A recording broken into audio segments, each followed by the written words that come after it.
Bueno, el mejor ciclista del mundo, el español Alberto Contador, está cumpliendo, ya lo saben, una sanción de 2 años después de dar positivo en un control antidopaje durante el Tour de Francia del 2010. La sanción a Contador cerró un proceso muy largo, en el que el Tribunal de Arbitraje Deportivo trabajó largamente, incluyó millonarios gastos por parte de la defensa y la acusación, investigación de 2 agencias de detectives por en medio, incluso la aparición de un testigo secreto contra el deportista español. Hoy, Manu Marlasca y Luis Rendueles, buenas tardes a los dos. Hola. Hola, buenas tardes. Hola, van a contarnos este tortuosísimo proceso, más propio de la crónica policial que la del deporte, desde luego, y también pues las luces y las sombras, muchas de la lucha contra el dopaje, especialmente en nuestro país. Bueno, empecemos por el final. La sanción de 2 años a Alberto Contador, ¿quién la ha impuesto? Pues esa sanción la impone el TAS, el Tribunal de Arbitraje Deportivo o del Deporte, en febrero.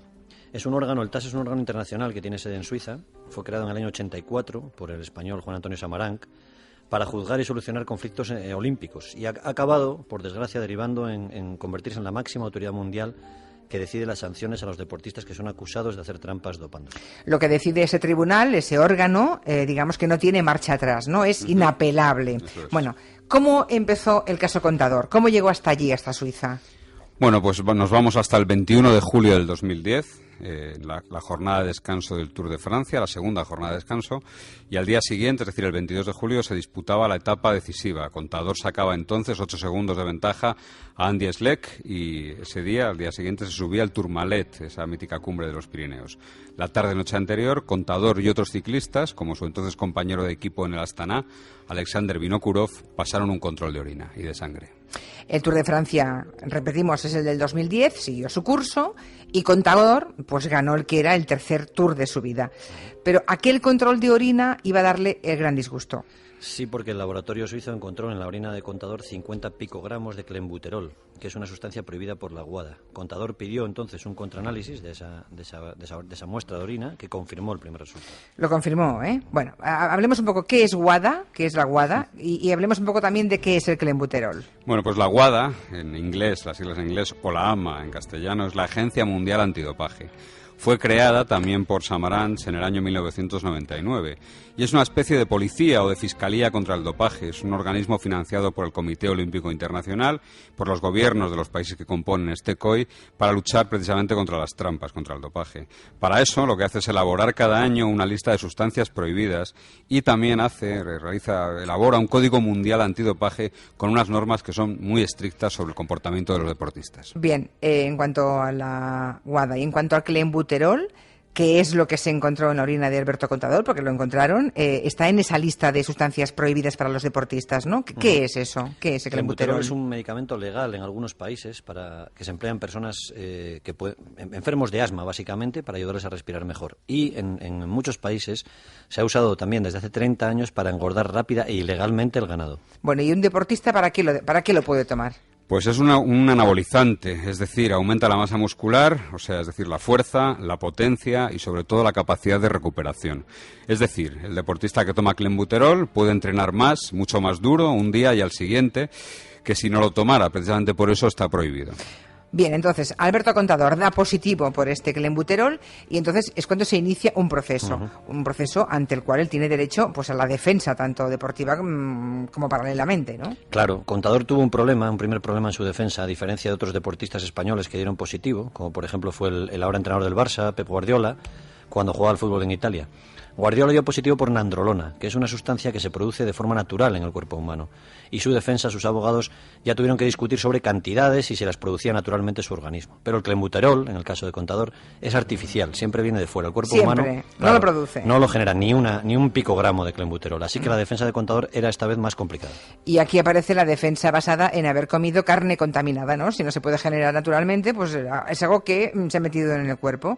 Se dice que carne contaminada, basada en lo que habéis apuntado, que por ejemplo se usa para engordar vacas rápidamente, puede ser un buen pretexto, una razón a esgrimir, ¿no? Claro, lo que hizo la defensa de Contador fue elaborar lo que se llamó la tesis del solomillo contaminado. El ciclista habría cenado la noche antes del control y comido el mismo día del control sendos solomillos de ternera que habrían estado contaminados con clenbuterol. Esa sustancia se quedó en su organismo y al pasar el control, tan poco tiempo después de comerla, por eso dio una cantidad tan elevada, esos 50 picogramos de clenbuterol. Bueno, la pregunta es, ¿pudo ser así? O sea, que comiese carne contaminada en un hotel de Francia durante el Tour, 2 veces que ocurriera eso. Pudo ser así, pero el tribunal no lo creyó. El TAS no lo creyó. En Francia casi, y el tribunal argumenta que en Francia casi no ha habido casos de vacas contaminadas con clenbuterol, y en España sí, aunque son cosas del pasado. La defensa de Contador, los abogados de Contador, explicaron que el cocinero del equipo Astana, donde entonces corría, Juan Francisco Olaya, se quedó corto de carne para dar a los 9 integrantes del equipo Astana el 20 de julio, en plena fase decisiva del Tour de Francia, y que entonces el cocinero del equipo llamó por teléfono a un amigo. Para que le llevase más carne, supongo. ¿Y ese amigo ha declarado, o sea, ha confirmado esta historia? ¿Y quién es, por cierto? Sí, le sonará el nombre a los más veteranos seguidores del ciclismo. Se llama José Luis López Cerrón. Fue ciclista y ahora es organizador de pruebas ciclistas. López Cerrón declaró bajo juramento ante el TAS que el cocinero del equipo de Contador le llamó y le pidió que le llevara carne porque sabía que él iba a acudir como aficionado a los Pirineos a esa etapa del Tourmalet, la etapa del día siguiente. López Cerrón contó que consultó a su mujer, que ésta buscó por internet y encontró una carnicería en Irún, junto a la frontera francesa, donde su marido paró y compró esos solomillos. Bueno, supongo que con tanta investigación pues habrán investigado dónde se compraron esos solomillos, incluso habrán investigado al carnicero donde se compró. Casi todo. Tengamos en cuenta que se calcula que se han gastado en este proceso unos 2 millones de euros. ¡Qué barbaridad! Casi 1 millón por parte, ¿no? Sí, sí. Contrató, por ejemplo, la Contador y su equipo. Contrataron, por ejemplo, a una agencia de detectives castellana de Madrid, para encontrar algo sucio, algo turbio en esa carnicería, que fue la carnicería La Rezábal, propiedad de Javier Zabaleta, en Irún. Querían encontrar algo turbio para al menos sembrar una duda razonable en el tribunal. ¿Y encontraron alguna cosa turbia al final o no? Bueno, el gobierno vasco, el gobierno del Partido Socialista de Euskadi, envió un informe al tribunal donde se limpiaba el nombre del carnicero completamente. Afirmaba que compraba carne de primera siempre y que su proveedor habitual, el que con casi total seguridad habría sacrificado la vaca del solomillo de Contador, era la empresa del ganadero Lucio Carabias, en Castilla y León. Los detectives, contratados por Contador, encontraron, eso sí, que un hermano de Carabias se había visto envuelto en un caso de engorda de ganado ilegal con clenbuterol en el año 1996. Madre mía, o sea, 14 años antes del control antidopaje del ciclista, ¿no? Uh-huh. Y no lo creyeron, supongo. Claro, en parte por esa diferencia de tiempo. En los años 80 y 90, y eso es cierto, el clenbuterol se usaba con bastante frecuencia en algunas ganaderías españolas, ¿no? La policía y la Guardia Civil hicieron muchas operaciones entonces contra ganaderos sin escrúpulos, y precisamente por ese aumento de controles ahora se usan otros productos, ¿no? Lo que se hace, por ejemplo, habitualmente ahora para engordar rápido y fraudulentamente vacas, poder sacrificarlas antes, ganar dinero más rápido. A las vacas lo que se les da ahora, decía, es productos contra la diarrea. Se les produce estreñimiento y así engordan más rápido, aunque ese es otro territorio. Pues sí, un día lo hacemos, ¿eh? Eso es. Volviendo al tema de Contador, la policía española ratificó que en España no se usa clenbuterol, que los ganaderos no lo utilizan. El sumario suizo del caso, Contador subraya los datos procedentes de España, ¿no? Ningún positivo a clenbuterol en reses de Euskadi desde el año 2006. Ninguno, ¿eh? Ninguno, ni uno solo. Y en Castilla y León, de donde es la ganadería de Lucio Carabias, ha habido 7.742 análisis a vacas desde el año 2007 y ni una sola de esas vacas dio positivo a clenbuterol. La posibilidad, según dice el informe de un profesor español llamado Javier Martín Pliego, es cercana a cero, ¿eh? Ese informe está incorporado al caso contra Contador. Y de una entre 20.000 según la WADA, según la Agencia Mundial Antidopaje. Ya, pero habéis dicho que hubo otro compañero de equipo de Contador que supuestamente también comió el solomillo de la misma vaca y también pasó el control antidopaje, ¿no? Eso podría ayudar a Contador. Alexander no le ayudó. Alexander Vinokurov era compañero de equipo y pasó el control antidopaje el mismo día junto a Contador, pero él dio negativo, ¿no? Lo que también ayudó a condenar al campeón español, ¿no? Los abogados de Contador dieron una explicación. La noche del solomillo, digamos, la primera noche del solomillo, el hotel francés donde se alojaba el equipo ciclista no les dejó su cocina, ¿no? El cocinero del Astana tuvo que salir a la caravana ciclista del equipo a freír la carne dentro y tardaba mucho tiempo, era todo más lento. Entonces Vinokurov y otros compañeros se impacientaron, tenían hambre y cenaron el menú del hotel, donde no habría estado ese solomillo. Y Contador, más paciente, esperó y sí tomó la carne contaminada. O sea, que el Tribunal de Arbitraje del Deporte, ese TAS, no se cree que en España se venda carne con clenbuterol, ni se cree la historia del hotel y el cocinero. Está clarísimo, porque si no, no lo hubieran condenado, ¿no? Entonces, según el tribunal, ¿qué ocurrió supuestamente? Bueno, dices bien que cree, porque aquí no hay más certeza que de que la orina de Contador tenía clenbuterol. Ya. El TAS lo que cree es que todo responde a un programa de dopaje complejísimo que vamos a intentar explicar traduciendo del inglés, por cierto, el sumario del caso al que hemos tenido acceso y que nos hemos leído, naturalmente.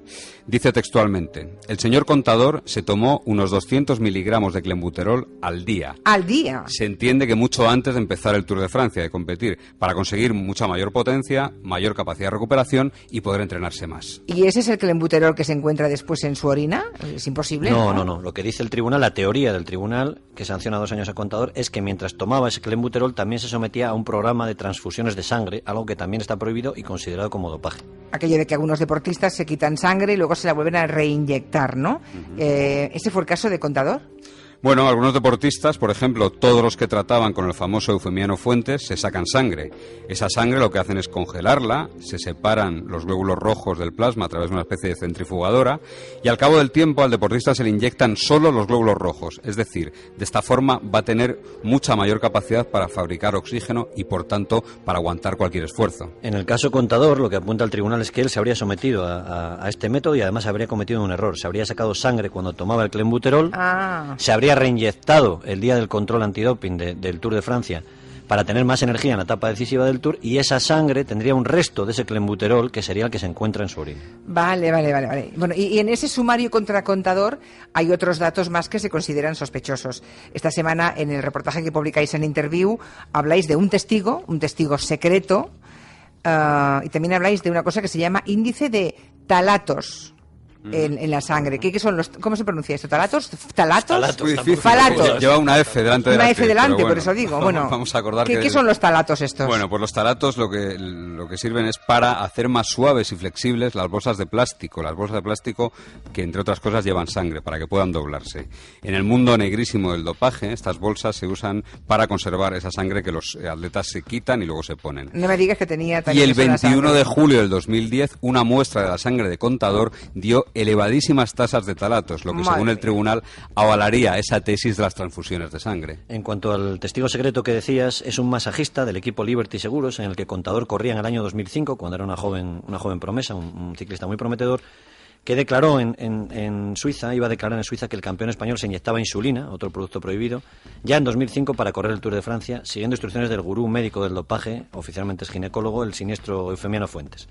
Los abogados de Contador trabajaron muy bien y, además de desmentir todo esto y decir que era mentira, consiguieron que ese testigo no declarara, porque, además de que era falso, según ellos, se refería a hechos antiguos y no tenían que ver con el caso del 2010. Bueno, lo primero que uno piensa es que espanto, qué horror, porque más allá del caso personal de Contador hay deportistas, por tanto, que están arriesgando sus vidas con este tipo de prácticas tan poco saludables. Sí, las autotransfusiones de sangre son un método muy antiguo en el dopaje. Se empleaban ya en los años 70 y aquí seguimos lo que nos ha contado y lo que escribe diariamente casi el periodista Carlos Arribas del diario El País, un tipo riguroso, honrado y además amiguete. Cayeron en desuso las transfusiones, digo, porque llegó la EPO, que es un medicamento que contra la anemia, que aumenta el flujo de glóbulos rojos y era indetectable en los controles hasta el año 2000. Entonces, cuando el EPO cayó y se fue detectado y se volvió ilegal, volvieron esas transfusiones y los gurús pseudomédicos que las recomendaban. En cuanto al riesgo para la vida de algunos, pues la misma semana pasada, el ciclista italiano Riccardo Ricó, que fue segundo en el Giro de Italia del año 2008, que ganó Contador precisamente, acaba de ser condenado por un tribunal deportivo de su país a 12 años de inhabilitación, pero al menos ha salvado su vida. Y si te parece, se lo contamos la semana que viene. Sí, lo contamos la semana que viene junto a todo lo que sepamos del dopaje en nuestro país, que sepáis que desde que hemos anunciado el tema hay muchísimos oyentes que están molestos porque... Que nos insultan, ya nos Bueno, no, pasado. porque han decidido que Contador es inocente. Sabíamos que iba a pasar. Nosotros estamos traduciendo el sumario de Claro, Suiza. es que, ¿no? oigan, contamos las cosas como son, igual que contamos la semana pasada, pues lo del el Boca se llamaba, ¿no? Que no nos gustaba que estuviera libre con la ley en la mano, pero que, bueno, pues han contado No, mano. que es un ciclista extraordinario, el mejor del mundo, pero es cierto que ha dado positivo en 2 controles. Claro, y además fíjense, hemos contado esos detalles. Bueno, oiga, la realidad a veces no nos gusta, pero eso no puede cambiarla. Seguimos con el tema del dopaje, aunque ya fuera del tema Contador la semana que viene. A los dos, gracias. Gracias. Hasta luego.